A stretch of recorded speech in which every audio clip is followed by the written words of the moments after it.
I think ultimately, at the end of the day, the reason the Epstein documents aren't coming out is because of this oligarchy problem that the US has.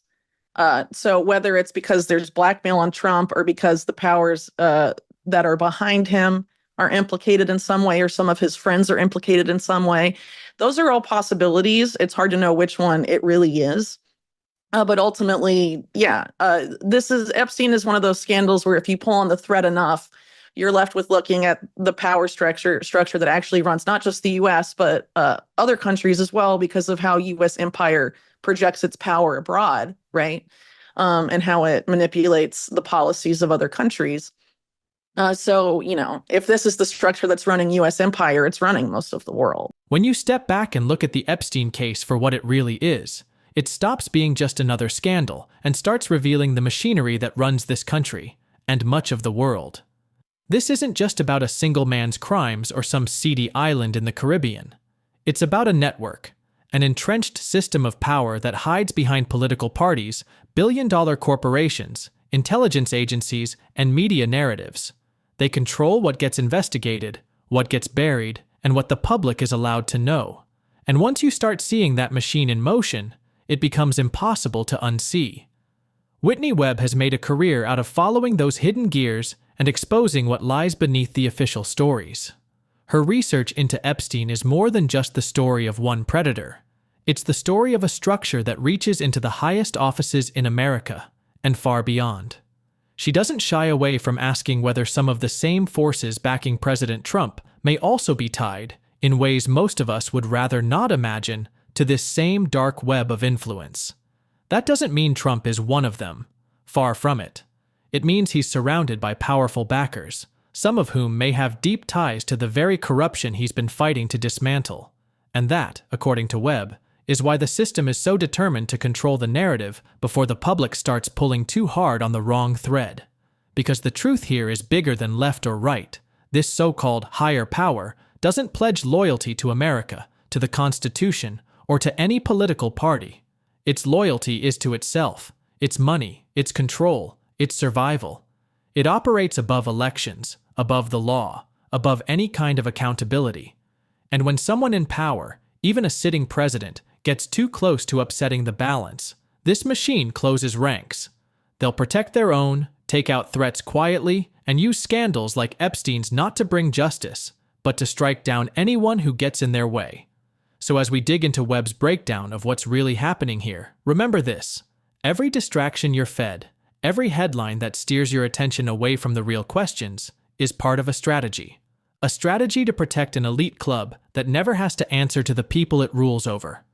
Stay with us, because what you're about to hear could change the way you see not just the Epstein case, but the way power truly works. And if you believe the American people deserve to know the truth, subscribe now and share this video so more eyes are opened before it's too late. The CIA, right? How does the CIA come to exist? So basically the precursor to the CIA it's the OSS, and it's all Wall Street bankers. And some of the most notorious early heads of the CIA, like the Dulles brothers, were Wall Street lawyers. And the early coups of the CIA were all done on behalf of U.S. corporations, right? Yeah. And to protect U.S. corporate interests. So when we talk about intelligence agencies, whether it's in the U.S. or Israel, a lot of times people talk about them as if they're monoliths unto themselves, but they serve people. And usually they serve oligarchy. And I would argue they serve transnational oligarchy. And more often than not, they tend to have ties to this crime syndicate if you go far back enough. So in the fact that the CIA and the OSS developed ties to the mob, it's historical record. Now the OSS did it as part of Operation Underworld in World War II. It was justified out of wartime necessity. We have to work with the mob because we have a war to win. And then the CIA continued affiliations with the mob. They used them as head of their assassination squads in Latin America.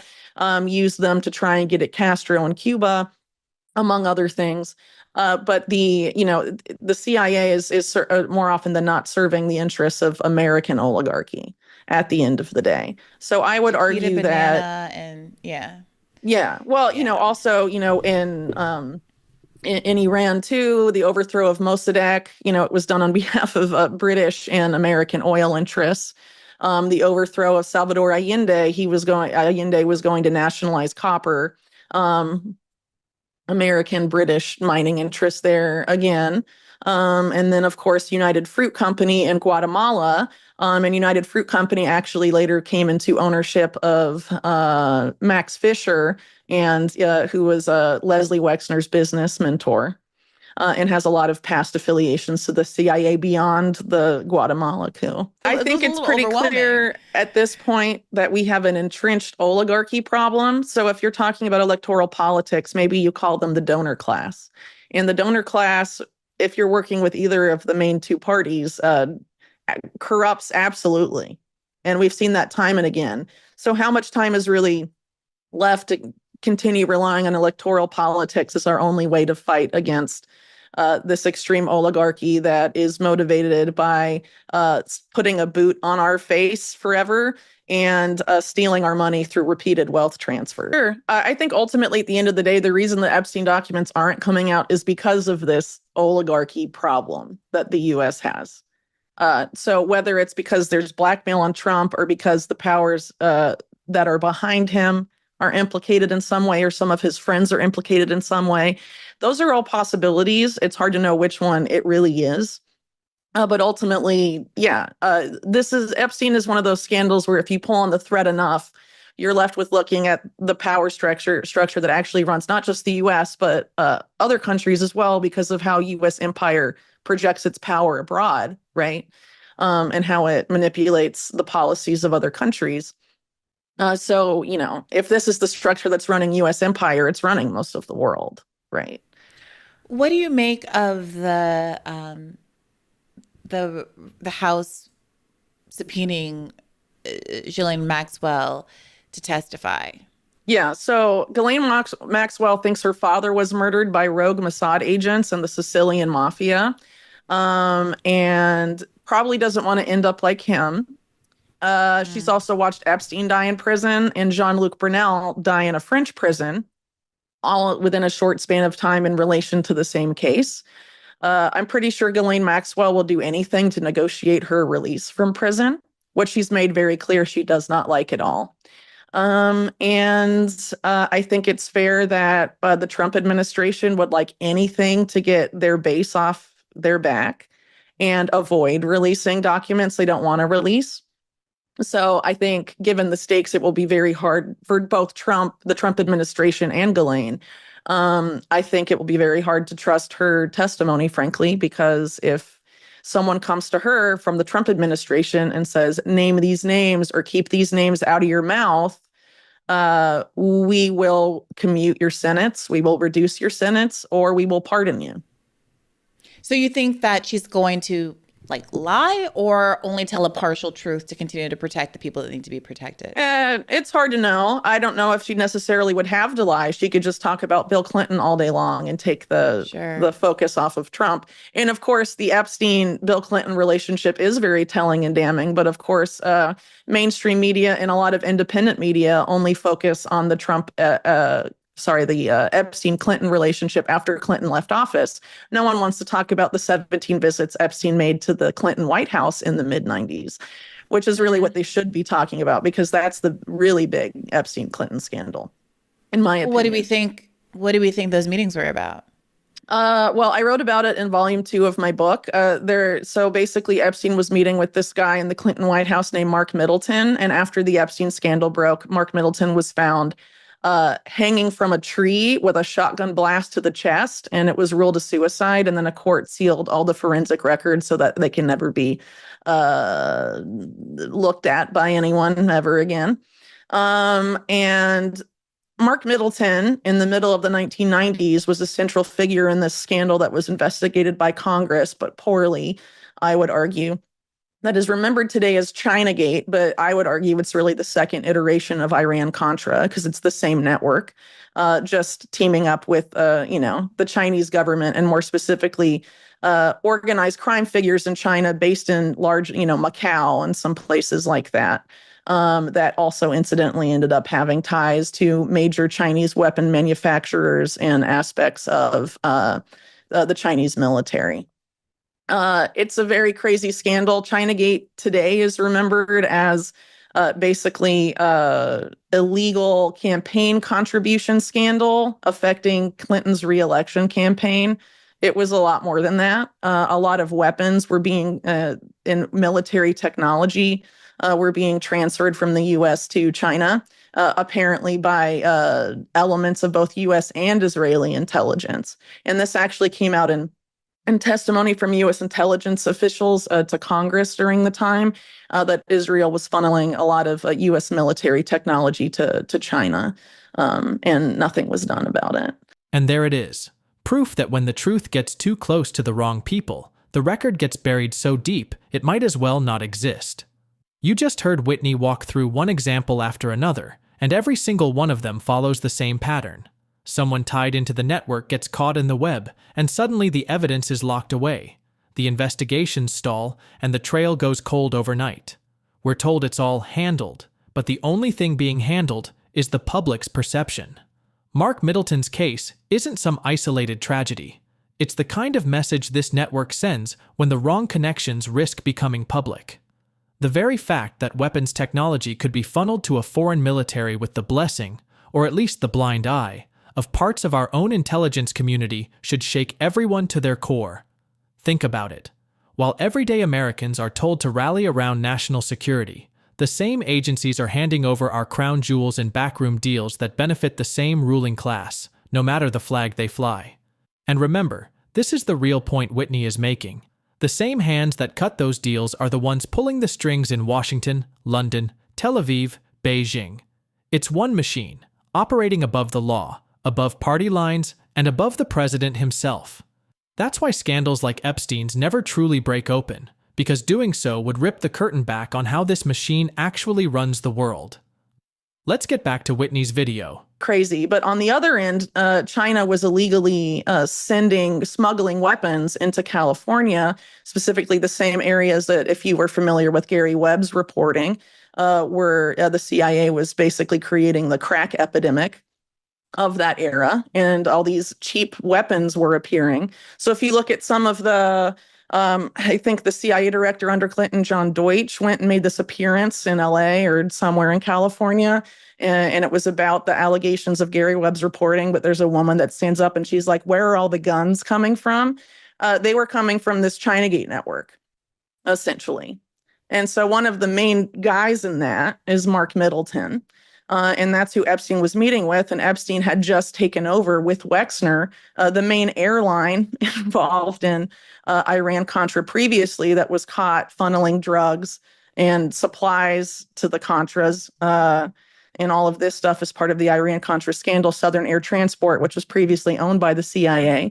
But then when Wexner takes it over, instead of going from Miami to Latin America, it starts going from Columbus, Ohio to Hong Kong. So a lot of strange things are happening there. And as I note in the my reporting on the Diddy scandal during the same time, the dealer that was implicated in Gary Webb's Dark Alliance, Ricky Ross, he was tapped to become, he was going to become part of, Death Row Records and help set that up, apparently. Which was the competitor on the West Coast to, Diddy's Bad Boy Records and all of that on the East Coast.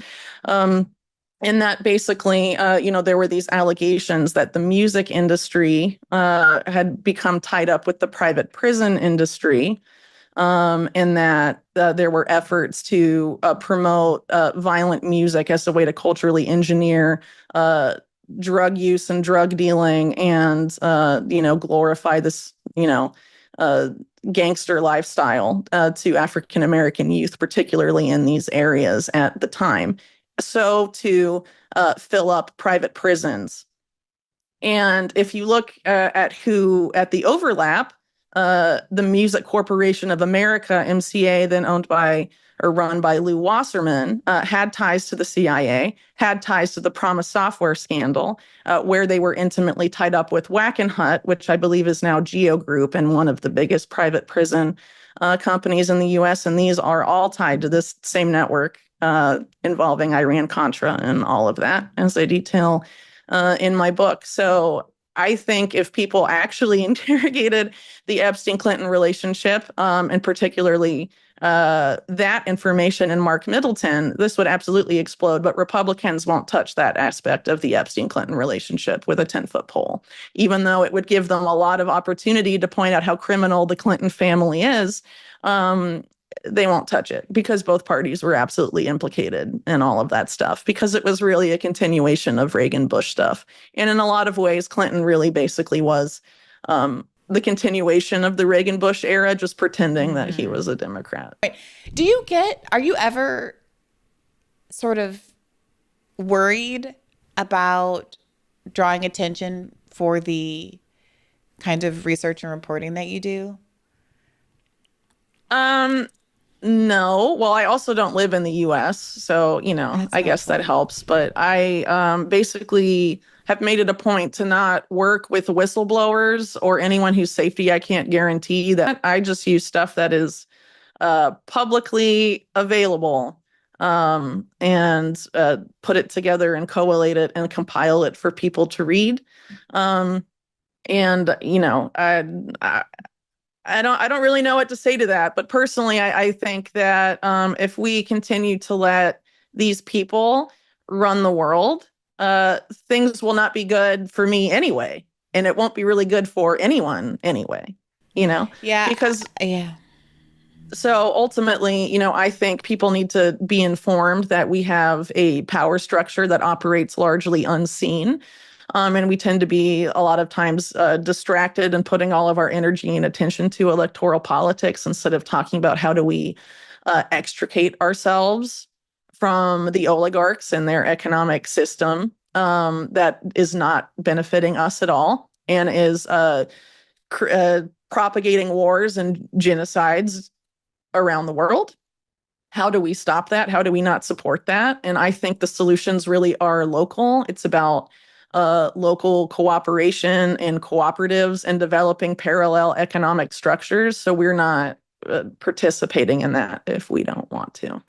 And I think that's where the energy really needs to go at the end of the day. And so that's sort of what I advocate, but how that looks for any one person is different. What does independence look like for you? I mean, even if you choose to homestead in the middle of nowhere, you might need to lean on your neighbors sometime. And if you live in an urban area, you absolutely need to lean on your neighbors and build community and things like that. And so I think if enough people know that the power structure we're dealing with is extremely corrupt and it's not going to be voted out, regardless of which of the two parties you vote for, we should be building a different system that doesn't rely on them at all.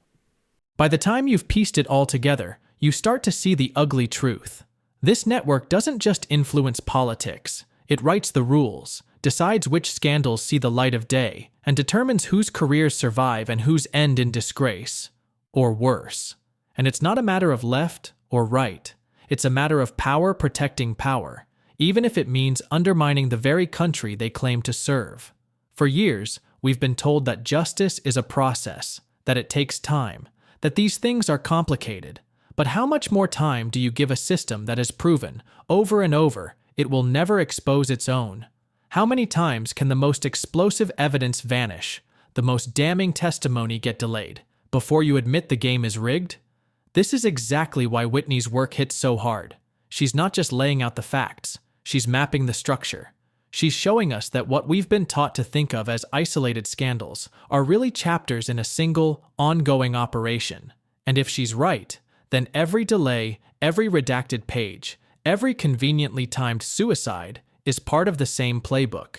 If we want to see this broken, it's not enough to hope the truth will somehow trickle down.